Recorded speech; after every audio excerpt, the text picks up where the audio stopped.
अब क्या हुआ, मैं रिक्शा में बैठ गया, रिक्शा ही पिट पिट पिट पिट पिट पिट पिट चली जा रही, थाने के सामने रुकी। जैसे ही मैं दाखिल हुआ, क्या देखते हैं, मोटा सा SHO बैठा हुआ, ये बड़े बड़े केले खा रहा था।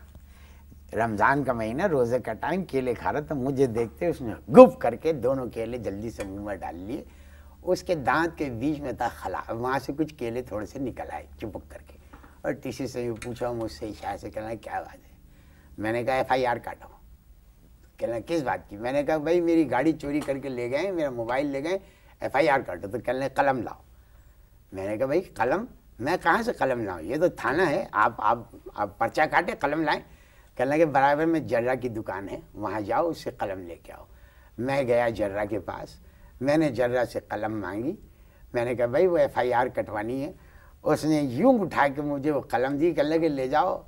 पहले भी 15 कलम मंगवा चुके हैं, आज तक एक कलम वापस नहीं की। SHO ने अपने पूरे ख़ानदान की जो है ना खतना इससे करवाई और मुझे एक भी कलम वापस नहीं करता। खैर साहब, मैं वहाँ से निकला, मैंने आके SHO को कलम दिया, तो उन्होंने FIR काटने के लिए मुझसे मांगा शनाख्ती कार्ड। अब मैंने जो शनाख्ती कार्ड निकाल के दिया, तो शनाख्ती कार्ड देख के मुझसे क्या कह रहे हैं SHO, कह रहा है ये तस्वीर तो तुम्हारी नहीं है। मेरी तो लग गई याद।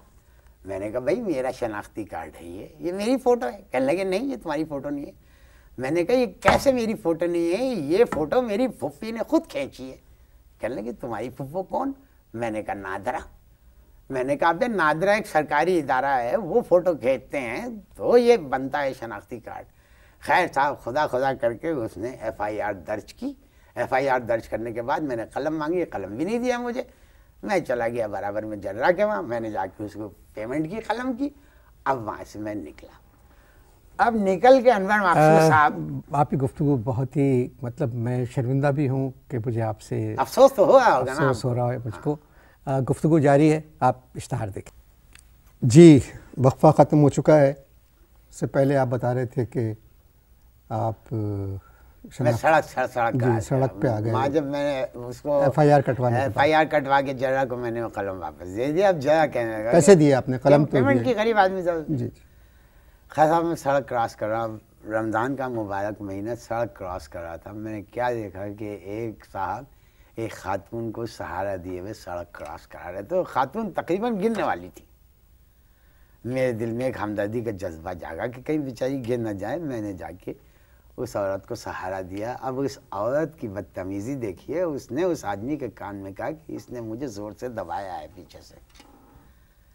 वो आदमी मुड़ा और उसने मुझे रख के एक रैपट दिया। मैंने कसम खाई, मैंने कही मेरी माँ बहन है, क्या हो गया है। मैंने इंसानी हमदर्दी के तहत इनको उठाया तो 4-5 लोग जमा हो गए, एक दो ने थप्पड़ भी मारा और कुछ लोगों ने मुझे गालियाँ भी दी।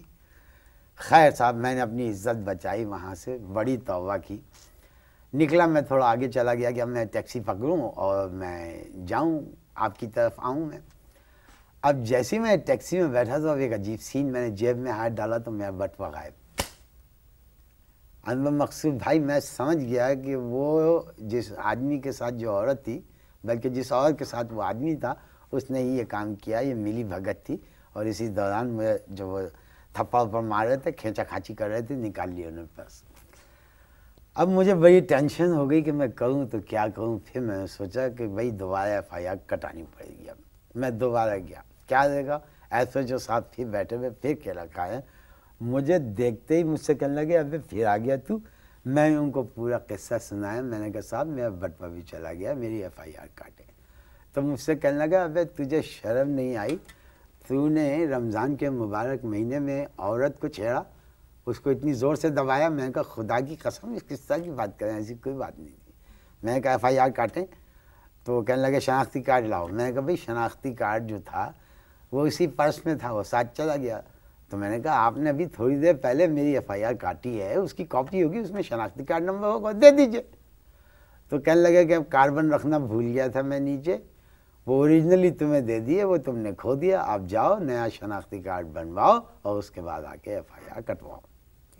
कि सुबह सुबह किसकी शक्ल देखी थी? एक साहब टीवी पे रमज़ान की बरकतों के महीने के बारे में गा गा के बता रहे थे, उनकी शक्ल देखी थी। बताइए, बटुआ गया हैं, गाड़ी गई, मोबाइल गया और एक शरीफ आदमी की इज्जत रोजे में इज्जत भी गई, सरेआम सरेआम तमाचे पड़े आपको, तमाचे पड़े और गालम गलोच भी थी। गाड़ी गई, मोबाइल बता गया, दिया ना, गाड़ी पर्स गई, मोबाइल गया, पर्स गया, इज्जत गई। इज्जत गई। जरा को पैसे दिए वो गए। पर्स में कितने पैसे थे? पर्स में मेरा ख्याल 14, 2, 6, 7, 10, मेरे ख्याल पर्स में थे 8,000 रुपये। अब अनवर मकसूद भाई 8,000 रुपये चले गए। मैं टैक्सी में बैठा, मैंने सोचा 1 मिनट के लिए कि मैं क्या करूं। पहले तो मैंने सोचा कि आपको चूंकि मैंने टाइम दिया है और आप एक वक्त के पाबंद आदमी हैं, मैं कि मैं पहले वहाँ पहुँच जाता हूँ। लेकिन अब सवाल ये उठा मेरे जहन में कि अगर मैं टैक्सी में आपके प्रोग्राम की रिकॉर्डिंग करने चला गया तो मैं टैक्सी की पेमेंट कैसे करूँगा? बुरा लगता ना कि मैं यहाँ की टैक्सी रुकवाता आता, अनवर भाई से पैसे दे दीजिए। आप तो यकीन नहीं मानते कि सारा कुछ हुआ है मेरे साथ। तो फिर मैंने सोचा, मैंने कहा पहले मैं जाता हूँ घर जाके वहाँ से पैसे देता हूँ, फिर आऊँगा आपकी रिकॉर्डिंग में। मैं आपसे फिर शर्मिंदा, मैं वाकई शर्मिंदा नहीं, आप शर्मिंदा ना हो। अब शर्मिंदा होने की ज़रूरत नहीं है, अभी तो आगे बहुत किस्सा है। अभी कोई काफ़ी 10-15 मिनट और लगेंगे, फिर आप शर्मिंदा होइएगा जब पूरा किस्सा सुना दूंगा कि क्या हुआ गया मेरे साथ। आपने तो कह के इधर बैठ के कह दिया ना तहजीब है लोगों में, न तमीज़ है, न अखलाक है, न शराफत है। 8 बजे का वक्त देते हैं। नहीं, लेकिन देखें जो कुछ हुआ वो पहले मालूम करना चाहिए कि भाई क्या हुआ, क्यों नहीं आया शख्स। आपका पहला सवाल ये होना चाहिए था, आपका पहला सवाल ये होना चाहिए था कि बर्नी साहब ये बताइए कि आप 8 बजे क्यों नहीं आए।